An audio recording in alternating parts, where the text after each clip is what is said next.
Hello everybody. This is going to be a tutorial on conditional formatting in Google Docs.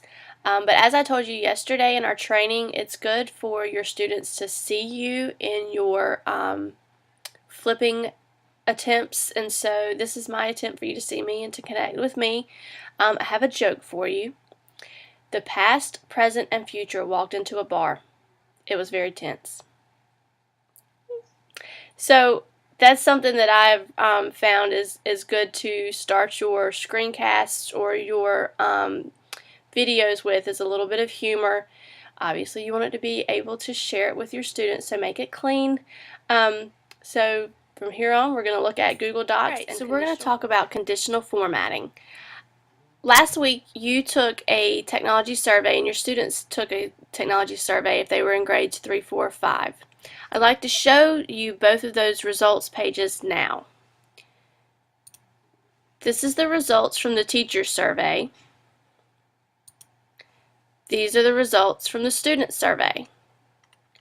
Which is easier for you to just glance at and get immediate feedback? Obviously, it's going to be the one that's color-coded. This is called conditional formatting. Is we are looking at the conditions in a cell and we are defining those based on a color.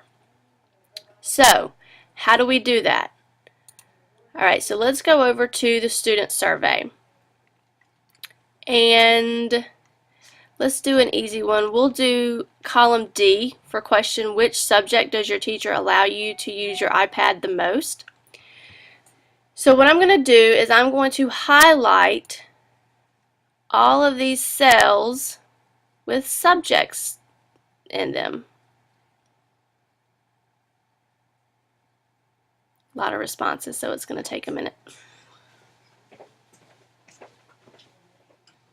Alright, so once I have that highlighted, I'm going to go and click on Format, Conditional Formatting. Now I have options here to define what I want in my cell. I can do text contains, text does not contain, text is exactly, if the cell is empty, dates, greater than, less than, equal to, not equal to. I'm going to do text contains, and let's start with math. So I want all the cells that contain the word math to have text color black, background, let's do green, a light green. The darker background color you go, you would maybe want to set your text to a lighter color like white, and vice versa. The lighter that your background is, the darker you want your text. I can add up to 5 rules for these. So let's go ahead and say text contains science, black, and let's do this one pink. Text contains reading,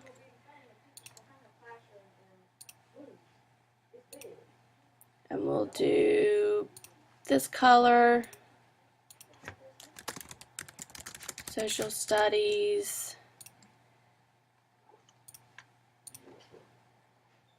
this color. I think that was all of them. Not sure. I can go back and look. So I'm going to save my rules. And it's saving, it's working, everything's saved. Oh, I missed writing and spelling, so I need to go back in and add those. But as I scroll up, you can see that it is color-coded now by subject. Let me go back in and re-highlight these.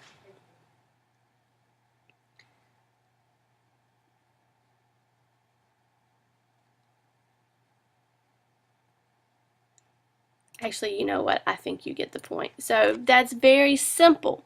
So now let me go back and show you what I did after I have conditionally formatted my data here.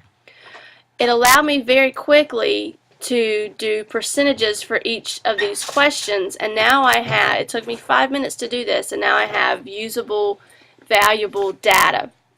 What I did was I counted the total number, and then based on my numbers I did percentages here. The way that I did that was I set a formula. To set formulas in a spreadsheet, you always start with equals. That tells the program that you are getting ready to do a formula. And then what I did was I counted the number in each cell, let's say, or the number in each category. Let's say I had 5 strongly agrees out of 29 responses. So 5-29- is used to signify division. I hit my enter key and then I get my percentage. I want my percent to look like a percent, not a decimal, so I go up here and I format as a percent, and voila.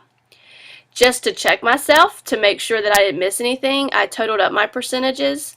Again, equal sign, type the word sum, and then I'm going to choose the sum of these numbers, and then I can quickly highlight all of those and hit the enter button, and there is my total percentages, and I didn't miss anything. I'm good there. So let's think of practical classroom applications. The way that I got this spreadsheet was I created a Google form. There's already a tutorial available for creating a Google form, so if you're unfamiliar with that, go back and check out that tutorial. But when your students finish taking their quiz or their survey or whatever on your Google form, it puts the data into a spreadsheet automatically for you. It lists the questions that you asked in the very first row, and then it fills in the columns with the answers to those questions. So let's say that this student was Susie, and the greens are right and the yellows are wrong answers. I can very quickly go through and count up her row. She got 1, 2, 3, 4 correct. So I'm going to do an equal sign 4 divided by a total of 1, 2, 3, 4, 5, 6. So if this were a quiz, Susie has made a 67. So that's how you can use conditional formatting in Google Spreadsheets to quickly and easily grade assignments. As always, if you have any questions, please do not hesitate to contact me. If you would like me to come to your room and show your students how to use, or how to use any type of Google Doc, please schedule time with me on the One-to-One website. Whoops, wrong button. So after I finished recording or screencasting, I used Screencast-O-Matic to do the tutorial for the conditional formatting. I thought about a question that I know will probably come into your mind, which is, can I use conditional formatting to grade short answer questions or extended response questions? And the answer is kind of. You obviously won't be able to grade word for word, but what you can do is you can set your conditional formatting to text contains and then include some key words that you know need to be included in a correct response for that question. And so if you set it to green for right, red for wrong, if a response does not contain any of those key words, you know that that question is wrong. If it does contain some of those keywords, those would be the questions that you would want to go back and double check and reread to see if they met the criteria for a correct answer. So that was just a little brainstorm that I had. Again, if you have any questions, let me know.